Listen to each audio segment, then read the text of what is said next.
Hello and welcome to Is This England, a show where we talk about old and new England games and ask just how England was this.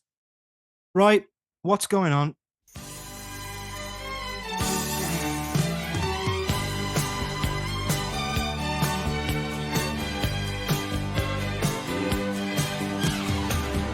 You may be a stranger, that's what time can do. Baby, you mean everything to me. Darling, there's no danger with all that we've been through, that anyone could love you more. There are a lot of questions to be asked, Nick. The little introduction there gave you one prescient one. But before we get into England and everything like that, I'll ask you a question. How are you? How was Glastonbury? That's two questions. Yeah, good, thank you, mate. Glastonbury was very good, really enjoyed myself. Came down ill during the festival, which isn't ideal, obviously. It was almost pretty much exactly as I recorded the voice note for for the podcast. I Yeah. think I'd used all of that good England energy and it had come out of me as I was romping through the fields like Alan Partridge. And like it's something just hit me. I think it was food poisoning on like the Friday afternoon, and then kind of it just wouldn't leave me for a little while. And I was up and down throughout the festival through whatever, and yeah, fine by the end of it. Still had a brilliant time, best week of the year. And yeah, just I'm back and ready. And thanks for everyone who kind of contributed in my absence and stepped in. That was an excellent listening. Like I actually got to listen to the podcast. I had no idea what was coming. So that was like a big treat. Yeah. Thanks again to everyone who helped out. But thank you for sending your voice note over just as illness struck. Yeah. And speaking of illness, we're both here for our sins because we support England, which is an illness in and of We're itself. sickos. We're sickos. I don't think we can focus too much on pleasantries today because there's a lot. I think it feels like there is an awful lot to talk about, Yeah. and I'm well. I don't know if I'm glad or kind of upset that we're 2 days removed from the game now because I would have liked to have done one in the initial aftermath, but I'm not sure if I would have liked to have listened it back after Yeah. 120 minutes of England versus Slovakia. So you were at Glastonbury. Am I recapping the game to you, or did you get to see? So did you get with the your man from One Direction who took a telly there and became the hero? So I actually walked past when that was being set up. We were Yeah, around, that was like around the back of the pyramid stage at some point, and I was walking along and just saw that this TV had been set up like just outside the campsite. And I was like, that's really fucking clever. That is. How has somebody done that? Like, obviously brought their own like generator and whatever. yeah. By being a multimillionaire who was in one of the biggest bands of all time. That's how you Yeah, get it exactly. done. Yeah, it was. I didn't realize it was him. Obviously, I didn't see him or anything. But I was like, okay, that's interesting. It was really weird on the news afterwards. 'Cause it was like initially it was like man brings, 'cause it's obviously a man, brings a television to Glastonbury to watch it and as punters revel. And then I saw it was your man from One Direction, and all I could see on the video was like I hadn't got the sound on, and it was just like him looking really smug, being like, "Yeah, Yeah. savior of the festival. How about that, eh?" And it was a bit like. Great Oh, bit of PR. it was a great bit of PR, but he looked way too smug. Like he Yeah. wouldn't have done that interview with England lost in no chance. Like I ruined the festival for so many people. So did you miss it altogether?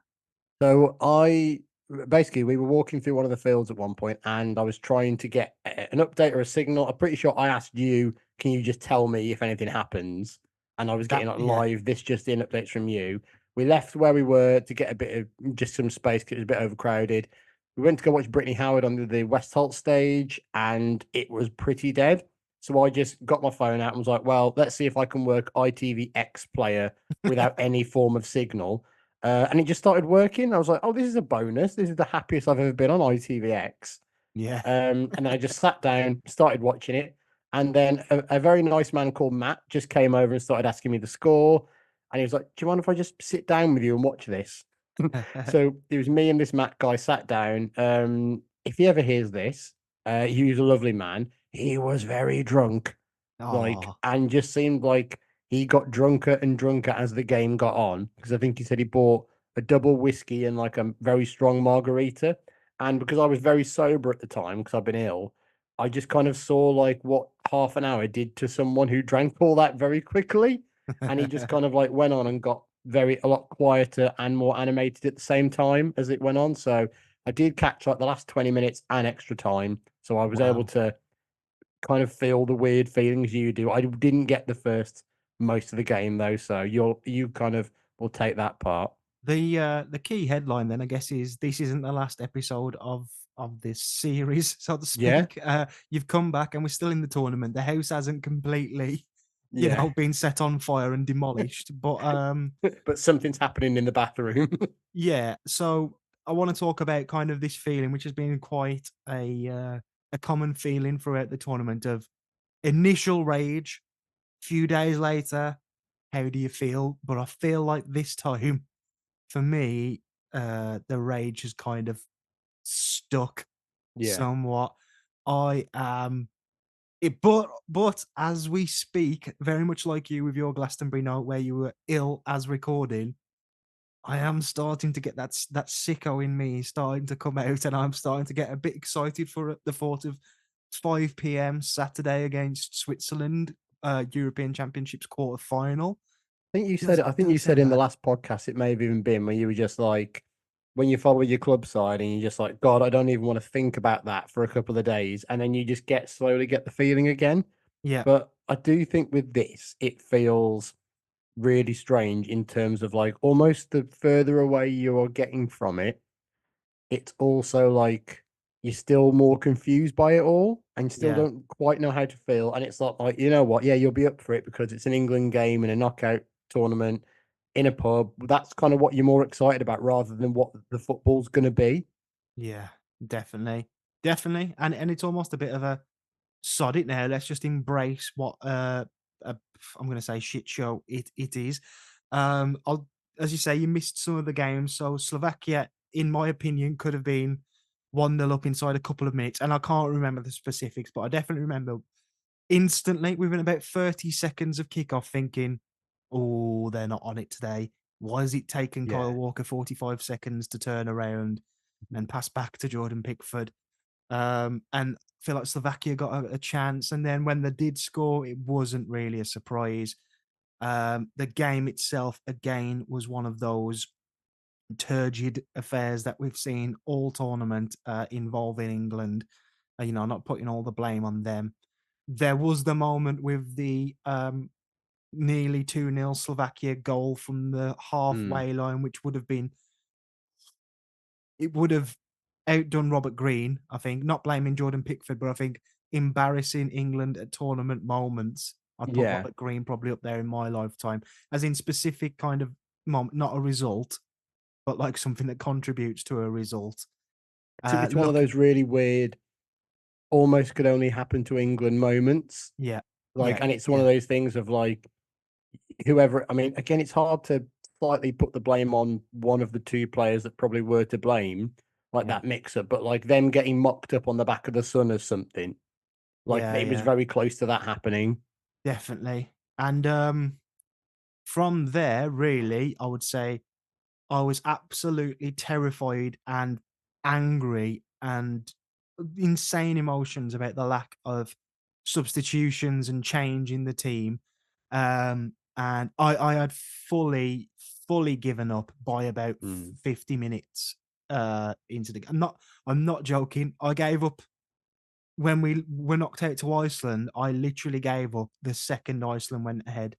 I just like, we're not coming back. We're not even gonna equalize. Took Yeah. me a bit longer this time, but it felt like that. And then the strangest thing happened in that Jude Bellingham got a bicycle kick equalizer in the 95th minute. Yeah. I mean, we'll get yeah, and then straight into injury time, and Harry Kane heads the winner. We kind of sit back a bit and look a bit worse, actually, aside from those 2 minutes of chaos in extra time, and we're through. And Sweet Caroline is, ringing throughout the stadium. Whose heart is really in that? I am not sure. But it's just sad overall, I think, to think of that game and the thought that there was in our lifetime a bicycle kick 95th minute Yeah. equaliser in a knockout game at Euros for England. that means nothing. That means Yeah. nothing good. Did at full time, were you happy? What did you feel immediately at full time? It was okay. So again, we're Man United fans and what have you. When we went to the Man United game this season where they played Brentford and Scott McTominay scored twice, Yeah. I felt nothing when the first one went in. Yeah. And then when the attack started to build for the second one, I was excited. So at full time, it kind of reminded me of that. I actually didn't even know what to feel. We'd ordered food and it came at just the worst time with 10 minutes to go. And Jen was like, do you want me to like keep it warm for you? I was like, yeah, yeah, last 10 minutes. And then 5 minutes later, one, because I was hungry, I'm a fat pig. Yeah. And two, because I was just like, nothing is gonna happen. Why am I not enjoying the food that I've paid money for to watch this? Yeah, at full time, I was just still too shook to understand. I think I was texting you on Monday, even Tuesday morning, and saying I still can't process what's happened. Hopefully, Yeah. this episode will help. But I didn't feel good at full time. I felt angry in the sense that we didn't deserve to go through it. And now I'm maybe questioning that a couple of days later. I'm not saying Slovakia deserved to go through either, but I was just unhappy. So Yeah. from Glastonbury, how was your feelings at full time? At the time, I was obviously happy England had gone through, but it was more like an annoyed relief. Yeah. It was like taking your car to the garage and you think it's going to be £400, but actually it only ends up being like £327. Like it's like, well, good, but this still is shit, and it's really hard to. I just couldn't feel like I could enjoy it. One thing was like it was obviously so late in the game when Bellingham scored, and where I was sat, so I had Matt next to me, this guy, and then a couple of other guys who clearly weren't really into football and found it a bit of a novelty. Like I was sat there watching it on my phone because like you say, I'm a sick person. When I'm there, and one of the guys next to me's mates said that he didn't want to know anything about the game because he said he wanted like a media blackout, and I was a bit like, that's not going to happen. Yeah. Like, even without me being here, someone is going to tell you the score over the next couple of hours, surely, at least till Monday when you get back home. Yeah. Chitter So chatter, you'll just overhear it.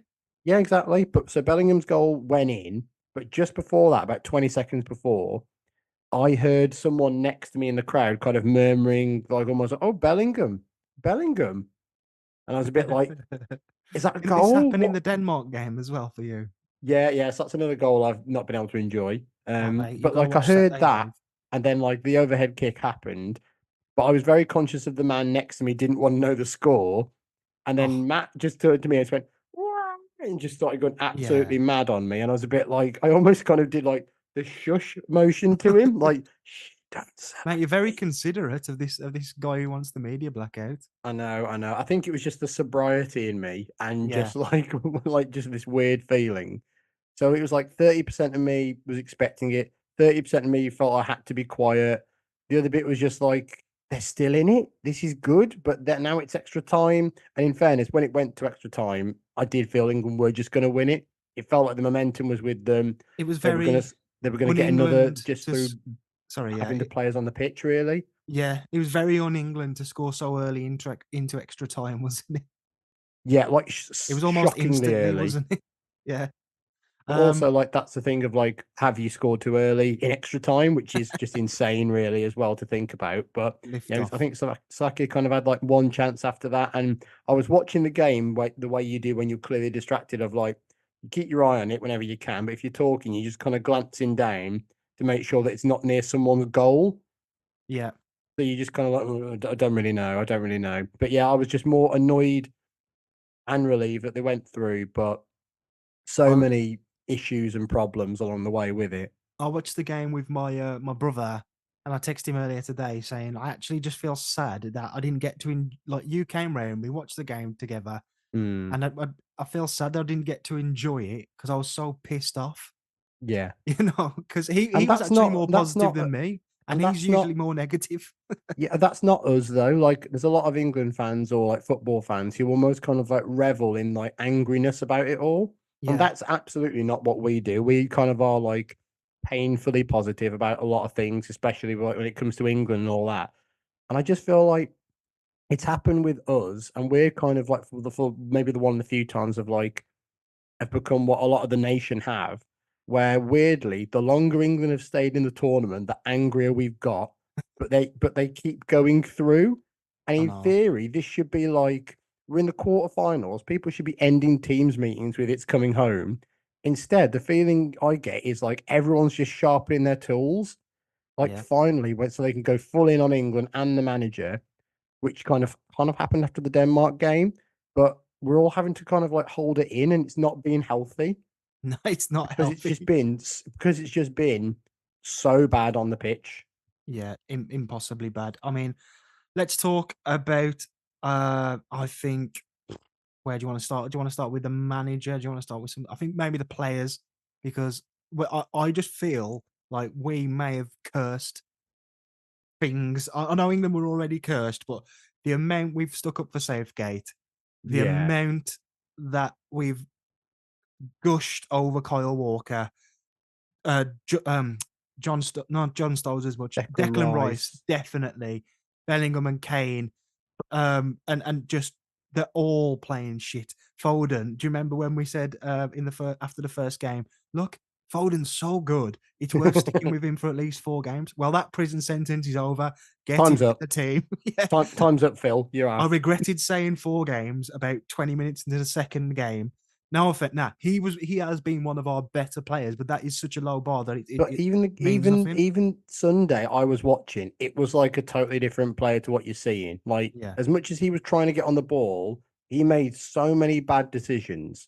yeah, yeah. Like Matt, and the stuff he's the goal, the disallowed goal, that yeah, is disgraceful. That somebody as I could maybe imagine, I don't know, a championship or like the worst player let's in the just championship let's doing but that. let's just say like what he did was like Wout Weghorst level of like keen and silliness Yeah, and like so eager to be like me, yeah. like just like panicking almost. Like you But could see this the is nerves almost in him as he ran towards the goal to be like, yes, this is it. I finally everything's gonna be fine again. but this is the Premier League's player of the year who's only known life under Pep Guardiola, who Yeah. must have told him, well, it probably didn't even need to tell him about offside runs from fucking 2 yards out.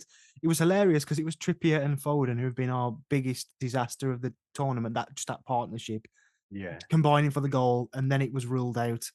I've already thought and forgotten about another player that I wanted to go in on hard. So maybe let's start from the back. And Pickford's fine, I think. Kyle Walker, what is happening there? So just so poor whenever I see him at the moment. And maybe he is finally tired and I don't know. It's just that confusion in the back four. Like Like, I mean, it was good in May. Like yeah, he's he's been still good really for good in he's May. probably England's best ever right back. Yeah. Like, we're not talking about a shit player here, but then you look across like that, then you've got Mark Gahey, who has been like praised, I think, a bit too much. Yeah, I do. I think he's been really good defensively, and considering all things, he's come in and he's playing in his first tournament. He's been really good, but just slow us down a bit, and I everyone think, else is slowing us down as well. But yeah, he's not. It's not like I'm saying, oh, he's been shit. I just think he's been fine. Like, I don't think he's clearly not a problem, and he's banned for the next game, so that's a problem we'll come on to. But John Stones just hasn't looked himself either. You look at, I think it was like 2 minutes before the bicycle kick. I felt it was England's last chance, and they were out of the game when John Stones just absolutely barged this player out of the way, yeah, pretty much barged Harry Kane out of the way, and yeah, just headed it out for a goal kick. yeah, Like it yeah. was, I just don't know what he was thinking at that point. And then Trippier just, Oh, it's like the word. It's kind of that Trippier that just had to have time off at Newcastle because he yeah. was just fried and he's playing in the wrong position. But And what? I think there's like it's bad that there's such it's an anti-relationship between him and Foden, isn't it? They're both played out of position. They're both getting in each other's way, pissed off at each other. The amount of times in this tournament we've seen players put their hands up and complain at other members of the team for not wanting a pass or not being in the right position is ridiculous. It's like they're a couple who've had an argument, but they've had to go around your house. Yeah, yeah, Like that's perfect. they'll speak to each other if they need to, but fucking when you leave them alone in that room, it's silent. And they're speaking to each other, but there's a bit of venom in there. Yeah. There's Like, definitely something, oh, don't and have you've another drink, you. something's wrong. Don't have another drink. You know what you like when you had too many. Anyway. But yeah, we can go on to Declan Rice next because what's like what is going on there as well. I mean, I fear that I'm being too critical, but then there was the performances tell me I'm not, and I've been Yeah. more than positive enough. I just don't know what it is. I mean, fair, in one sense, he's had three different midfield partners in 4 games now, or four in 4 games. But And weirdly, like he looked better in. I know it was only a couple of minutes and then extra time, but he weirdly looked better when Mainu went off. But yeah, Mainu was England's best player. yeah, yeah. Like that's Minu, what I did. I wouldn't be going in on him at all. No, And Kobe Mainoo's been really good, and even just from the bits I saw, there was like a moment where he on the left hand side almost like dragged England from in their own half to the edge of the Slovakia half, and then gave Saka the ball, and he was just really neat and tidy all game. So we're not talking about him really. He's gonna skip anything because he's just gonna be praised, and that's not what this show is for once. Saka, not offensively bad, just quiet and a Yeah, bit too quiet. disappointing. Bellingham, Bellingham is a fucking disgraceful player. Like I have to say, I am sick of him. And then he goes and bangs in the bicycle kick because he's also an incredible player. But I can't, man. I can't It's like when put Wayne so Rooney many scored that things. bicycle kick in the Manchester derby, and he'd had the worst game of Yeah. football anyone had ever had, and then he does that, and you go, "What the? Oh, Why of does course you do Bellingham have that to now." play football on the floor? Like Yeah. it's I say this about McTominay for United, and I know we differ on opinions, but it feels like he's more interested in showing that he's hard than just Mm. playing football. And he's brilliant. And like he really could easily be England's best ever player. And he's already achieved more in his life than I ever will, and everyone that I Or will any of a ever lot of know. those England players ever will as well. Yeah. But I'm not I think he's been so bad since the first 20 minutes, like Mm. droppable, absolutely droppable for who I don't know. What are your thoughts on Bellingham then? Am I being too harsh? Just because I didn't see all of the game the other day, I thought he was. There was a point where he was like on the left hand side, and he just felt like he rushed his cross one of the times. I just thought kind of just sums him up. Like I feel like he just doesn't quite know what to do where he's struggling to kind of bully players. Like we've said he's like the biggest kid on Oh, the it's that playground. stuff though. It's that stuff, mate. It's getting yellow carded by the ref and then putting your hands on the referee. But from the little bit I did see of it, the referee in that first half was insane. He was insane. I think he Like give there was a bit where Mainu, I think, just yeah. stood on someone's foot and he got a yellow card immediately. And I was like, that's harsh. Like I didn't even really see that who he gave it to. It was And I saw it like back and it was just like, why is that a yellow card all of a sudden? it And was I hear like he did that to a couple of players. yeah, he did. I think we had 3 yellow cards after like 18 minutes, and then it was like, oh god, I've given a lot early. So everything Slovakia did after 60 minutes was just fine. Like there was a tackle on Trippier at one point, absolutely clattered him. Oh, I think And I saw that, yeah. yeah, and I don't think that got a card. The guy eventually did. Maybe I'm being too harsh on But you look at Bellingham all there, these but individual performances, because again, Kane was the same. I think he was like his passing was a lot better, but I mean that chance he missed in the second half, you yeah, just think he buries that every single day.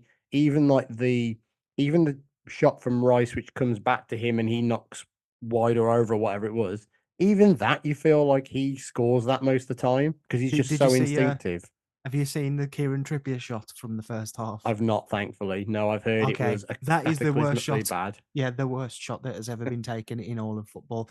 And And then we come on to go on. No, by all means, mate. no, I was kind of just. I think we've kind of already said our piece on Foden a little bit as well. Of just like I think he just doesn't seem to know what to do, and in quick little individual moments, he's like, "Oh, there he is. There's the old Phil Foden," and then all of a sudden he'll just like awful delivery into the box, or totally make the wrong pass, or just give it away really needlessly. And England aren't even really getting through games by individual performances.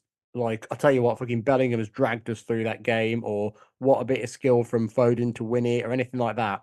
It's just they're getting through while everyone's just not doing well, and it's rubbing off on the opposition. Like, no team has really been really good against England. I know. England have kind of like gone to the level of the other teams and they've both evened themselves out and they've just somehow got to the quarterfinals by doing that. And Yeah. that's what's confusing me so much about these performances because you can understand the first game, played well, then retreated. Pattern is, I've always said, second game now, always going to be crap. find a way through the last game of the tournament. In the group, fine. Get to the group stage and the knockout. That's when they come into it. But you look now, and could you say since the first 30 minutes of the first game, England have put together a good 30-minute spell in the tournament? Absolutely not. Yeah. Not at So all. so how is that possible when there's And so many good players that we've talked about? well, then, yeah, we can talk about the manager if you want. I'm still not having it. I mean, the stat now is that win means that he's won more knockout games as England manager than every manager since 1966 combined. Now, there's a lot you can take that with. All I'll do is present it as a stat. But Yeah, it's a fact. what I want to say is, for all that I've blindly stuck up for him because of those reasons, I'm not. I'm. s- I know how bad it sounds when everyone is slagging him off, but I'm still not convinced that he is the issue because he can't go out there and say, lads, every time you get the ball, kick it out of play. Yeah. Lads, pass it behind your man Yeah. every single time when they're making a run. Yeah. Like, it's not tactics. It's not even tactics. And I'll hold my hands up and think he probably hasn't got the best tactics to win the tournament in a sense of you're not going to go Southgate masterclass. You're more likely to say a player's masterclass. But what the tactics matter when players can't pass the ball or like Yeah. or show for the ball or shoot or cross or tackle. We've lost every fucking 50-50 I've seen all tournament. Yeah. Oh man, raging, Yeah, pure raging. I don't disagree with any of that. I would kind of say though, I've never really snarked at the Southgate sub thing. I think it's a bit of a myth, and people use it as a little bit of a stick to beat him with when I don't think it's fully fair. Yeah, But it's been there this tournament. I have felt. I mean, Tony literally got 1 minute in the game against Slovakia in injury time, and it's a miracle that he had an impact. I saw like yeah. for the Bellingham goal, he kind of pinned the defender that was in front of Gehi. Gehi jumped, flicked it on, and then that. I mean, that was an inspired substitution. That was lucky. And he said afterwards, "Oh, we just had a feeling he could cause a bit of chaos. So why do you do it with 10 minutes to go Well, yeah, for why don't you extra just change drama?" it? Just change it for something else. Then that's got to be like a reason why you change it. Like felt a bit too late, but still Yeah, played well when he came on.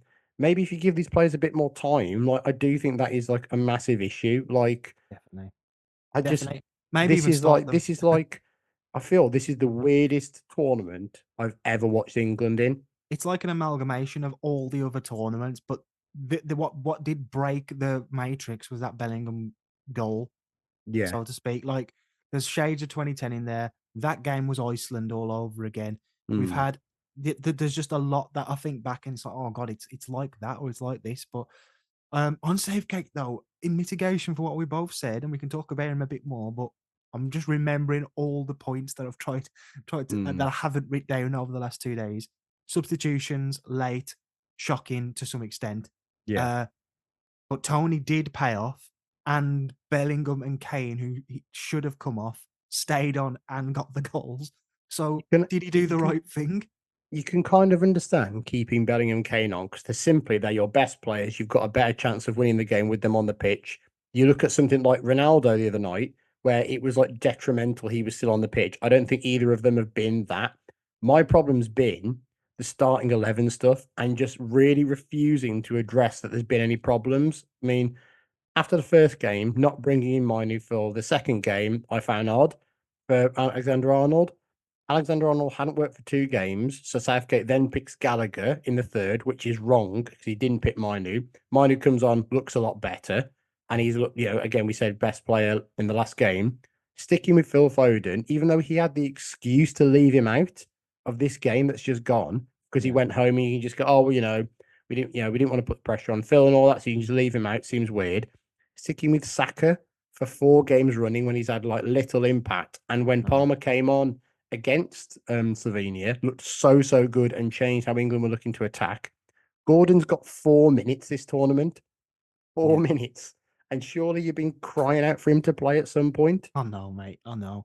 And yeah, it's the players and he's almost left it too late in terms of there's a lot of changes that probably need to be made. But it's a quarter final now. And this is the to me now the biggest problem that's going to come to England on Saturday. He's now made a problem for himself that really didn't need to be there because he's been so indecisive. So England need to make at least one change with Gehi being suspended. He could be replacing Gehi, Trippier, Walker, Saka, and Foden.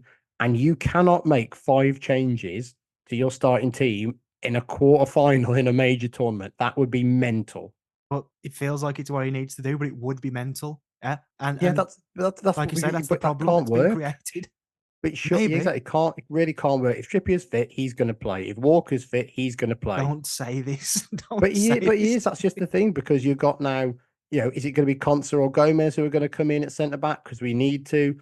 Either one of them playing left back doesn't solve the left back problem because he's No, but like the might be better than Trippier by 2 or 3%. And the decision to just bring Luke Shaw and no other left back seemed more mental by the it's by the got. hour. Yeah, it's got to be Luke Shaw now. I don't care if he is fucking hobbling around. Hey, You've we're got Man United fans. Well, I'll take it at this point. I don't expect him to play for us next year anyway. Yeah, but and that's my thing is you've got to play Luke Shaw now, depending on how fit he is. Look, if he can get on the pitch and he can even give you a half, Yeah, that is what you going to be saving him better for otherwise? than what is happening now. Because if he's not going to be fit to even give you a half in a quarter final, you're probably going to be going out anyway, and like B, well, he's not going to be ready for the semi final if you get there. Yeah, I know. You're going to have to change something with that. And then if you're making 3 changes to your defense before this Swiss game, and have looked interesting and they've got a plan and all that stuff. 3 players who are 4 players who aren't used to playing with each other in that kind of a big game isn't going to happen. Walker's going to play. Trippier's going to depend on fitness, and Gay has to not play because of the suspension, which apparently was Trippier's fault as well. Yeah, oh yeah. He played a suicide pass to him, left him with no choice. Yeah, shocking.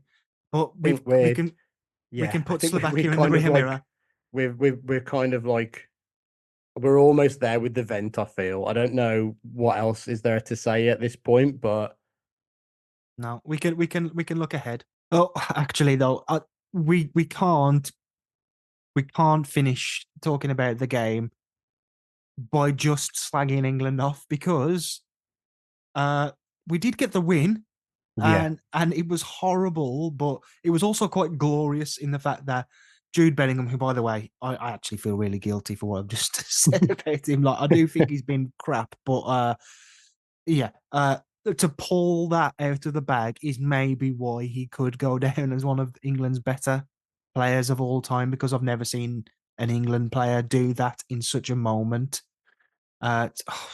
Who else he said? What do you make of all of yeah, that?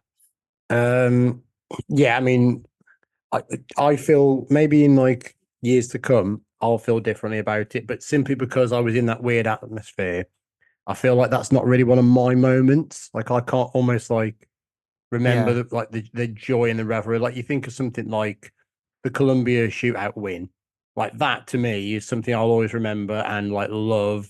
And the Germany game in year 2000, 2001. Yeah, those things are like, I'll always remember that. I remember the Jude moment, but in reality, like there was just so much baggage around it.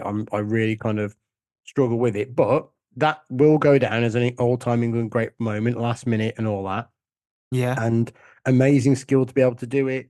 The confidence to even be able to try it at that point as well. In the last second of the game, you look like an absolute tit if that goes over. Mate, yeah, and it was great technique. I'm so desperate for a bit of hope that I've watched that goal so many times, and I'm starting to be like, well, actually, if you watch it, even if he doesn't get it, Kane's in a good position, so we're making Yeah. chances. By the way, that was our first shot on target, 95 minutes into the game. Yeah, I think as well. The other thing that I'm still kind of like really happy with was Ivan Tony. So That's Tony obviously came on and we mentioned like he kind of pinned the yeah. defender for This is why I've wanted to Gehi. put the brakes on moving forward just Yeah. yet because he deserves a mention, and he's probably the only player who I don't hate at the moment. Oh, well, I don't hate Gordon and I Palmer, think we but mentioned Mainu and things like that, but yeah, starters who performed. I mean, he came on, made an impact. He then like his assist for Kane's goal was incredible. fucking brilliant. Like to me, that almost felt like more of a moment, really, Yeah, because like yeah. the Bellingham one was like fucking hell, you should be doing that. Not should be doing it, but like the Ivan Tony one is just like a player stepping up, making an impact, and having the intelligence to just go.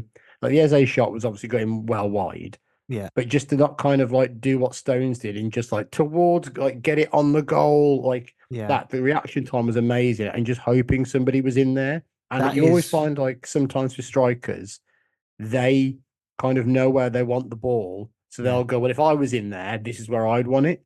And for a couple of minutes after that, you could see the shape, and because there wasn't a shape, all you could Oh, see was Jesus. Tony and Kane standing like next to each other, and I was like, "Oh fucking yes, come Tony on, just Tony just two going, well, I'm not moving. two strikers, four Can midfielders." we just quickly say that formation that ended the game for England? What was Yeah. that? Um. Oh, I'm trying to Because even I, remember it I now. literally missed who came on. It was Konza at left back, wasn't it? Yeah, but Saka had been playing there for ages as well, and Eze was basically Yeah. playing there. So I didn't understand. So in my head, it was Walker, Stones, Gehi, Konza from right to left on the back line. Yeah, I suppose. Yeah. Saka on the right, then Gallagher, Rice, and Eze on the left. Three players on the left. No, Saka on the right, Oh, right. Gallagher, Yeah. Rice in the middle, then Eze, Yeah. and then Palmer kind of playing with Tony up front slash behind him. Yeah.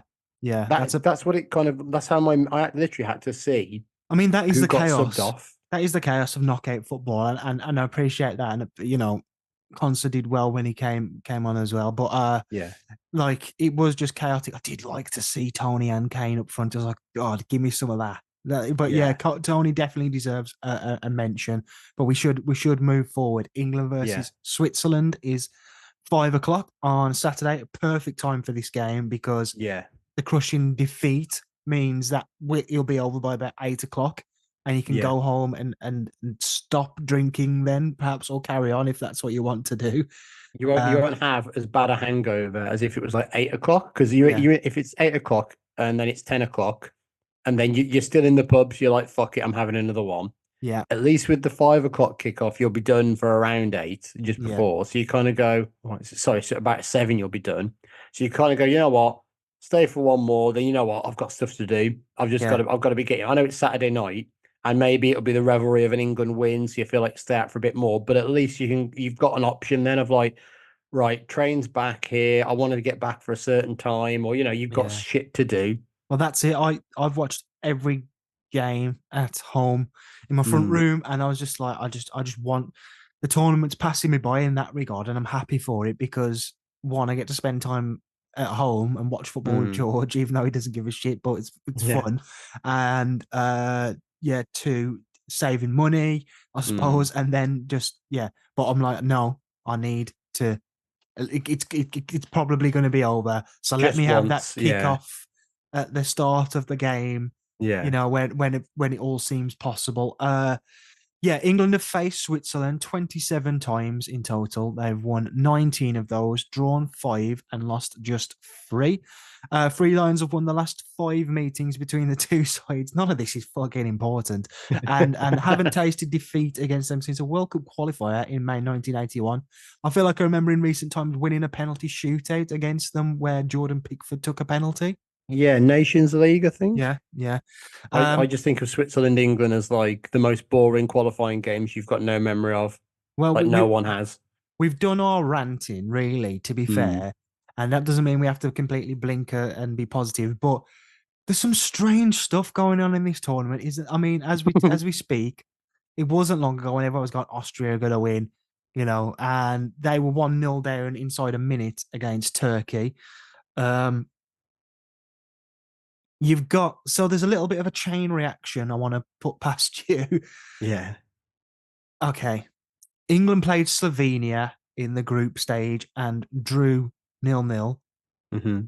Portugal are one of the favourites for the tournament. They beat them on penalties after drawing 0-0.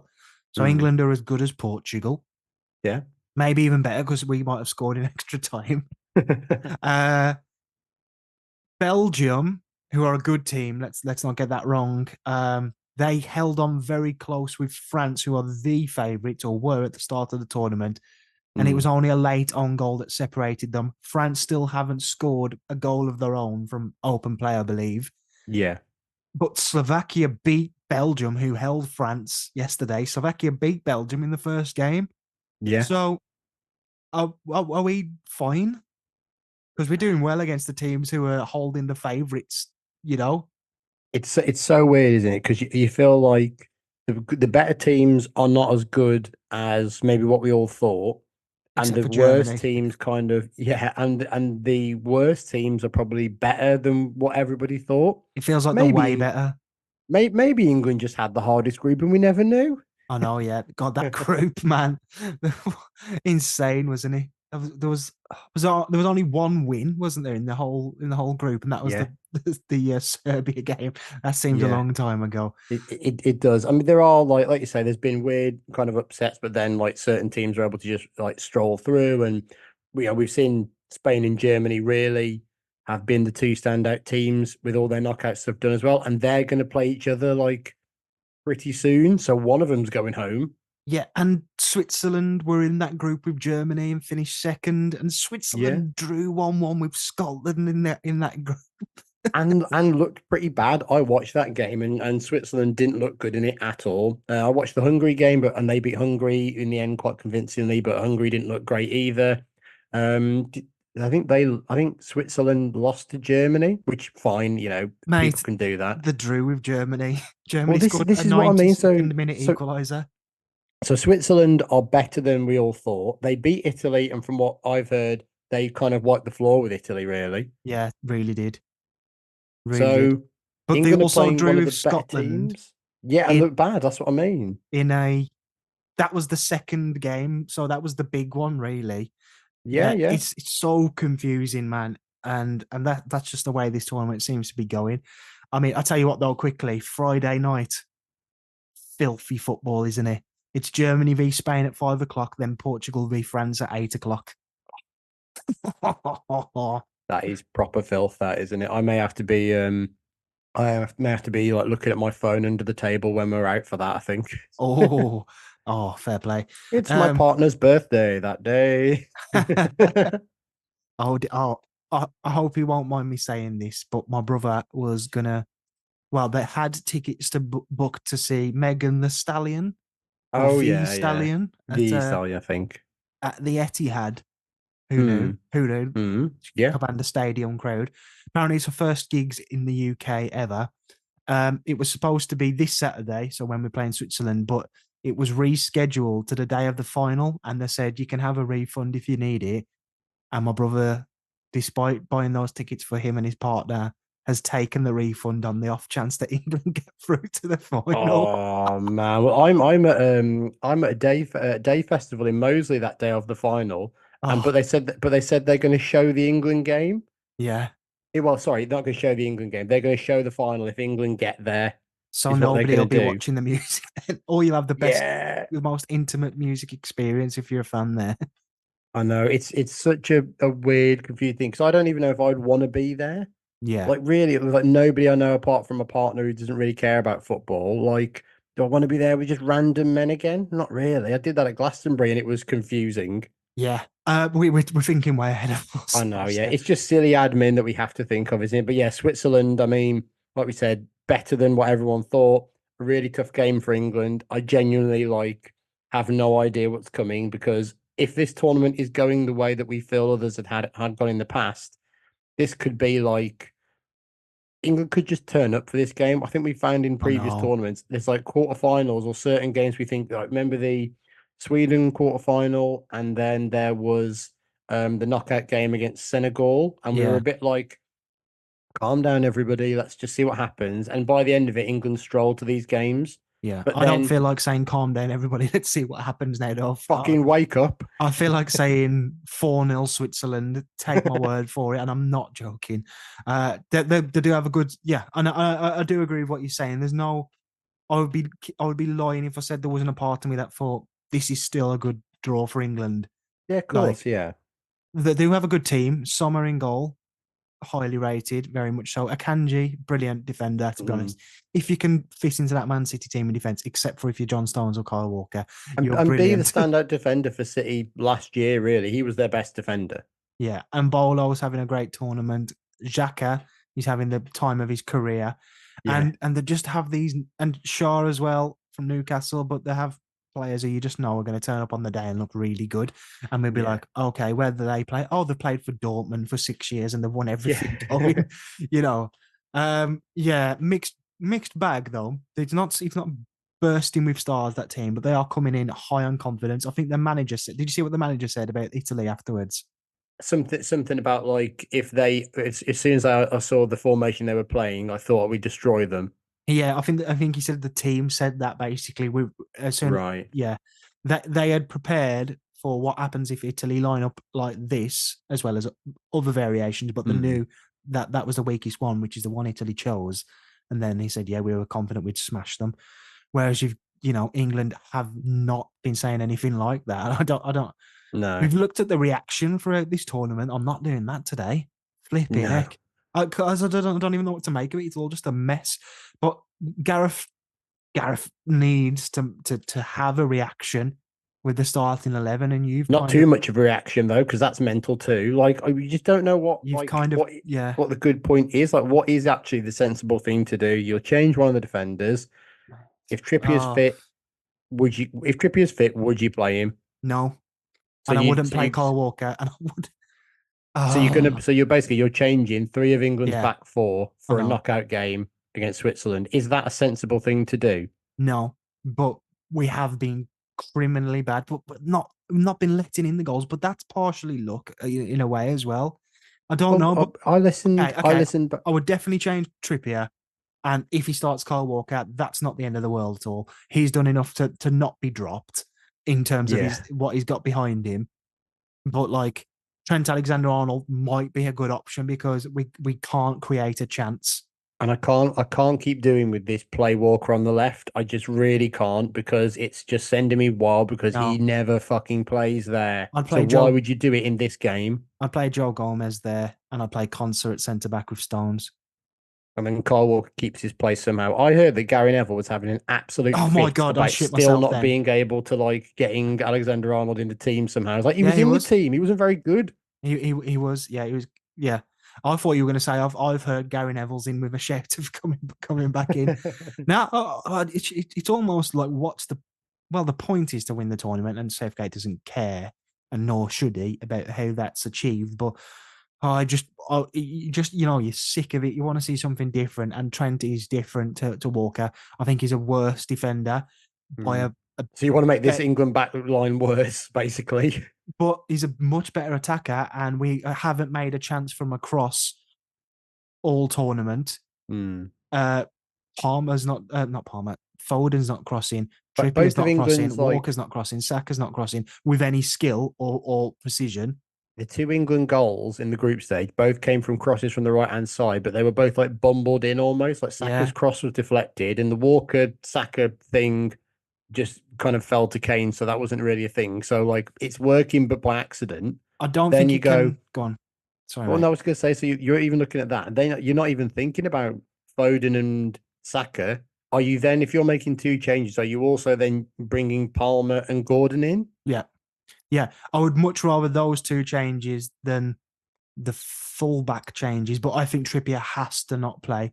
Like, Yeah, Kyle Walker, it's fine. You know what? Kyle Walker is Kyle you Walker. can live I'm with sure that. he looked so pissed off with himself, and Yeah, you'd back him to bounce back and find a way because they were celebrating like good tackles he made, and he didn't want it.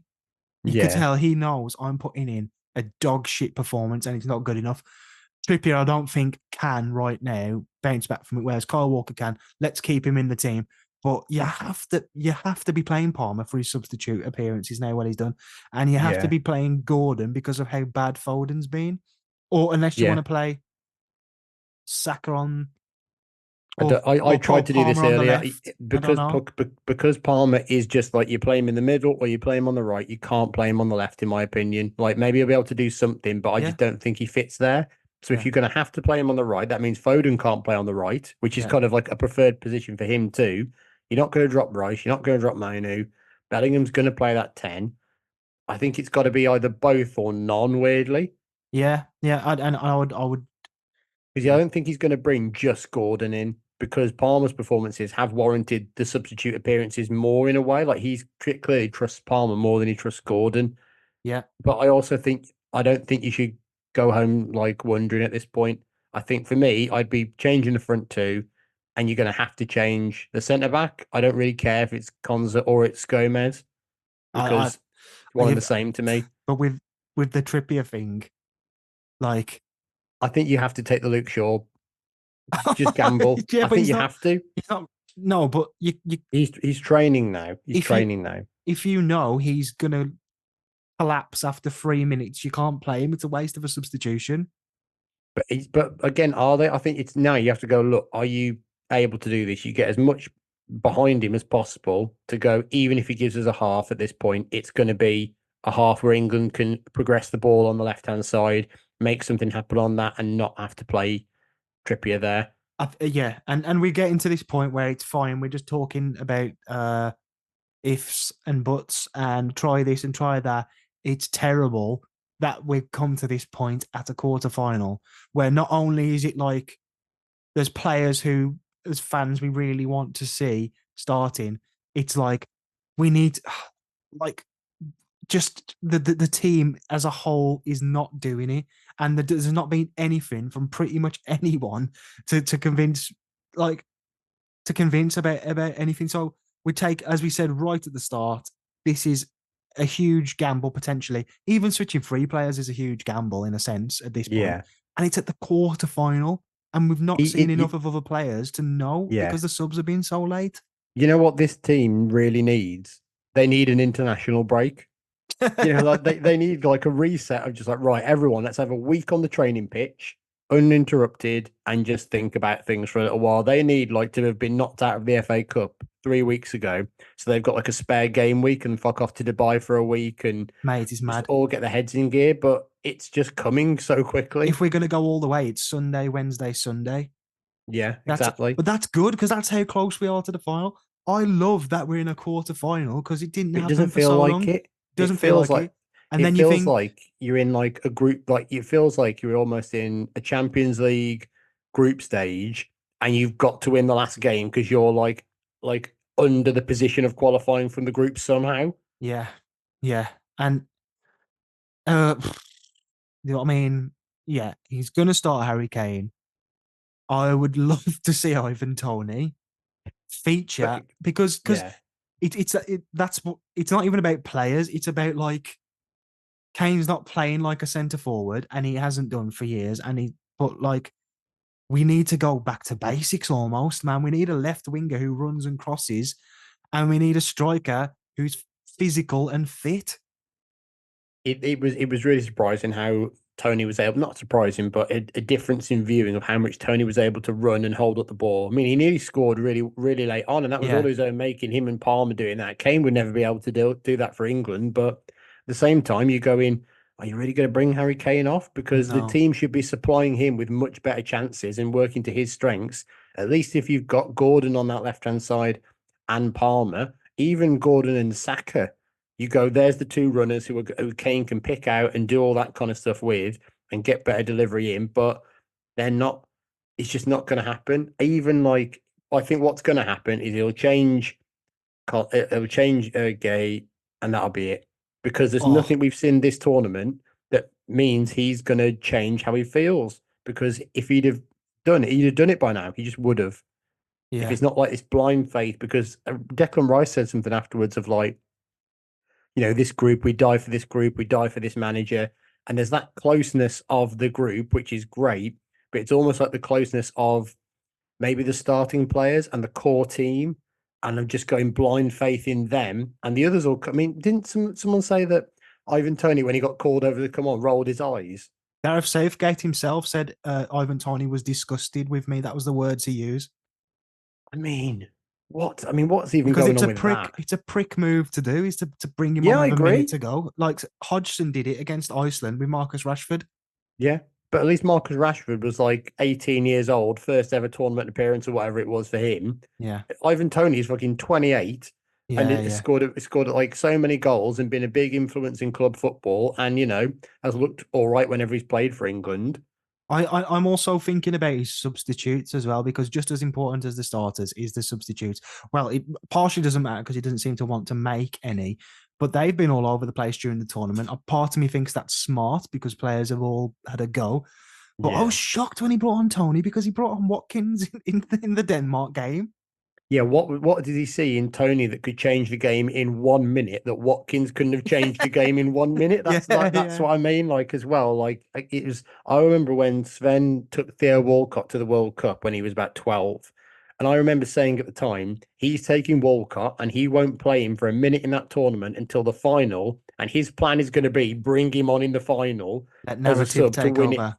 Yeah, just to be like, this player is coming on in the final. He's 12 years old and he's going to play his first ever game for England in a World Cup final and he'll win it for us because he's such like a surprise. And you look at Yeah. it now and you just think, like I say, we mentioned the subs earlier, they've not been quick enough to happen. When they have come on, they've actually made a difference. But that's not been enough to get them in the starting lineup or bring them on any earlier. Yeah, it's a weird one, man. It's all so weird, and you just keep hoping that it can turn, and it is really possible that it can turn. At the minute, we're looking at Switzerland, then Turkey, and a final. Was it Turkey or Netherlands? Oh, of course, yeah. Okay, Yeah, so that's the thing. If England beat Switzerland, they're in the semi-final of a major tournament. which is again, draw a line under Great. Southgate. He's had an exceptional career as England manager. Yeah. Semi-final, final, quarter-final, semi-final. Any international manager, I was going to say any country Even would Deschamps, take it. if you just say the final that Deschamps has been in two finals, he's won one.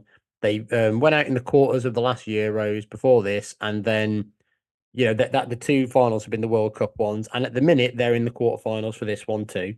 But he was so close to the legacy being, oh, we've ended up right where we were. We've And lost we've to also Iceland again, basically. yeah, yeah, exactly. And that was like England kind of took over like the England of old kind of snuck in, and it felt like Iceland was like, this is just going to happen again, isn't it? It's just that again.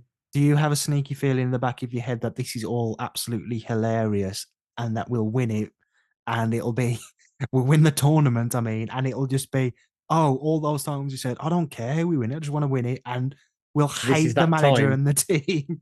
And it's like, yeah, it's like that The Homer most. Simpson thing with all the donuts going into his mouth. Like, I don't, This is the pain we've got to go through to finally win something, to do it in the most hated dog shit fashion ever, and to yeah. like get all the way to the final and accidentally win a tournament, which is pretty much what is like happening at the moment. Like if that's gonna ever happen, it's gonna happen now because it's been this way all the time.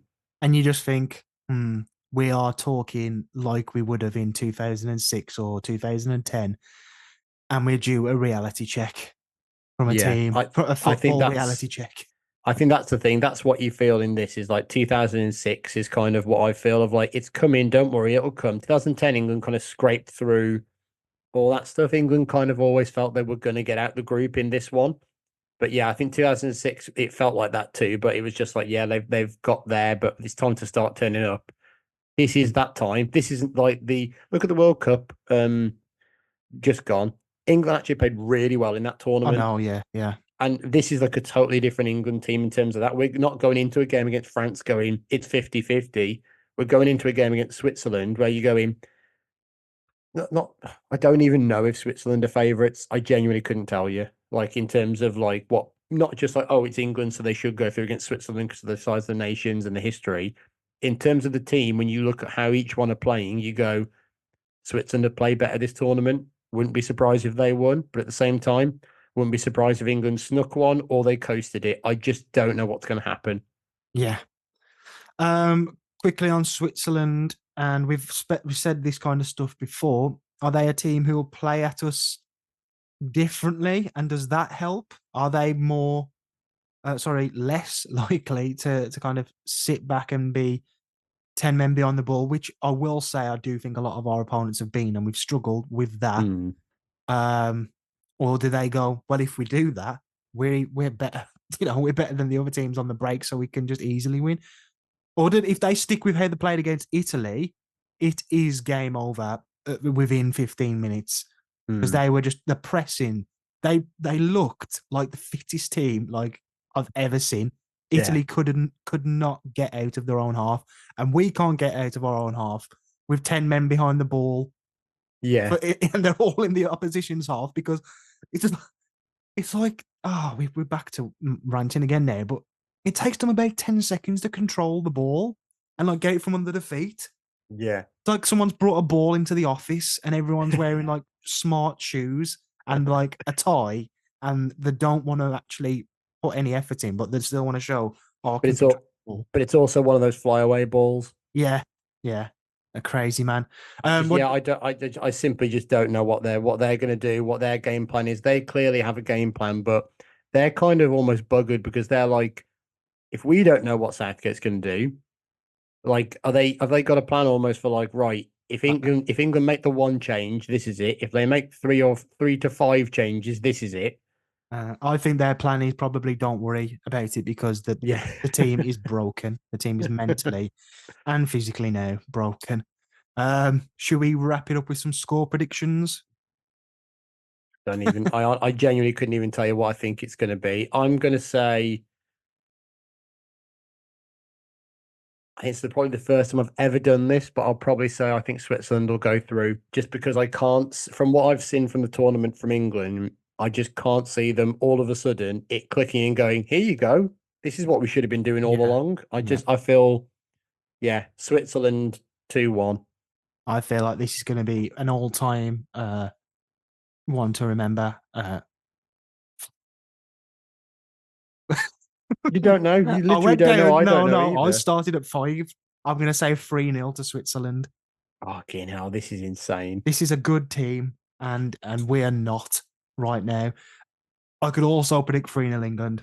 But I am going with 3-0 Switzerland. Proper. The worst times to get all the goals would be one early, one just before halftime, one in the 90th minute. And it's just going to be that type of thing where there's never a glimmer of hope. I feel already, I can almost feel the back of the pages mocking up the players. Yeah. With something like, Swiss cheese or something like that, or like Southgate coming out of a fucking cuckoo clock or something. Yeah. Or and like time's up or something like that. That's a good one. Stabbing him with a Swiss Army knife, a compass, or whatever it is. I can't. But this is clearly the most negative one we've ever done. But I just don't know what to feel anymore with it. No, I know. Well, I'm so confused. Let's hope, mate, that we are chatting on Sunday or Monday with renewed optimism and a view to a semi-final coming up. Because as I may have said it or half said it earlier, but if we get through this, I don't give a shit. Like, I will be positive because we're in the semi-final. We'll be positive. Like, come Saturday, we'll wake up and go, right. You're ready to get hurt again. Like, it'll all change. But I think we've just had the time and all the tournament and all this kind of stuff that's like hit us. We'll be ready Saturday, hopeful, and positive and all that. I think this was just important to do because I feel like everyone is probably feeling this as well. Yeah, definitely. But I'm saying if we get through, it's a semi-final. Tournament's a success one way or the other. So I'll be positive then. That's what we're selling it as. And I'm to be honest, I'm excited to go to the pub and watch the game. I am hopeful that things can change, but every time I think about it for more than a second and try and attach some logic to it, I see the dismal that might be coming. Thank you very much for listening, everybody. See you for the semis.